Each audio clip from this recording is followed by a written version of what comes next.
धर्म में है श्रद्धा तो हम हैं हीरो। अगर श्रद्धा में ना हो तो धर्म हो जाता है जीरो। आज हम बात कर रहे हैं जो लगातार हमारा विषय है, श्रद्धा में ही भगवान है। धर्म में श्रद्धा ऐसी है जैसे बिना दिल के हमारा शरीर जो निर्जीव है। आँख के मोतियाबिंद को डॉक्टर टाल सकता है, पर जब पूरा मोतिया उतर जाएगा तो ऑपरेशन करेंगे। शब्दावली को देखते हैं तो उसमें एक शब्द आता है विवेक, जो आजकल लगभग व्यक्तियों में नहीं है।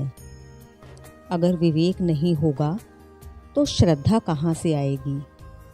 अगर श्रद्धा नहीं है तो धर्म कहाँ से आएगा? अगर श्रद्धा नहीं तो विवेक कहाँ से आएगा?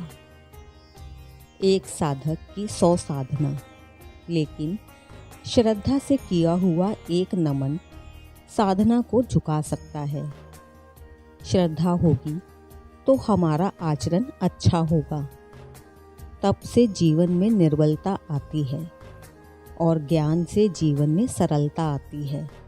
श्रद्धा का बल बहुत मजबूत होता है। एक सेठ के यहाँ 7 लड़कों के बाद लड़की हुई। सेठ और सेठानी और उसके सभी भाई उससे बहुत प्यार करते थे। सेठ को अपनी बेटी से बहुत मोह था। धीरे धीरे बच्ची बड़ी होती गई और सेठ का लाड़ प्यार और बढ़ता गया। बेटी भी अपने पिता पर बहुत श्रद्धा रखती थी। वह बचपन से यही समझती थी कि मेरे पिताजी जो करेंगे मेरे हित में ही करेंगे।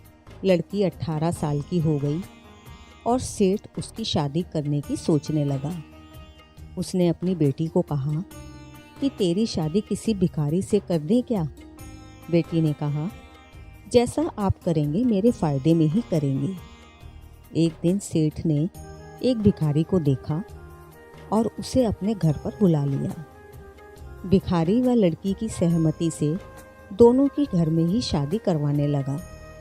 सेठानी और सभी लड़कों ने बहुत विरोध किया, लेकिन सेठ ने धमकाकर सबको चुप करवा दिया और दोनों की शादी करके उनको विदा कर दिया और आराम से चैन की नींद सो गया। अगले दिन सुबह सेठानी व बच्चों ने आकर सेठ से शिकायत करने लगे, हमारे घर में एक ही लड़की थी, उसको भी आपने एक भिखारी के साथ ब्याह दिया। हमारे पास किस चीज़ की कमी थी? सेठ ने कहा, मैंने अपनी बेटी की शादी किसी भिखारी के साथ नहीं की, एक राजा के साथ की है। जाकर राजा से मिलकर देख लो। सेठानी व सभी लड़के राजा के दरबार में पहुंचकर देखा, उनकी बेटी राजा के साथ रानी वाले सिंहासन पर बैठी थी। पहले राजा भेष बदलकर प्रजा की सुख सुविधाएं देखने जाते थे, परंतु सेठ ज्ञानी था। उसको पता था कि यह भिखारी नहीं राजा है और उनकी बेटी को अपने पिता पर पूरी श्रद्धा थी।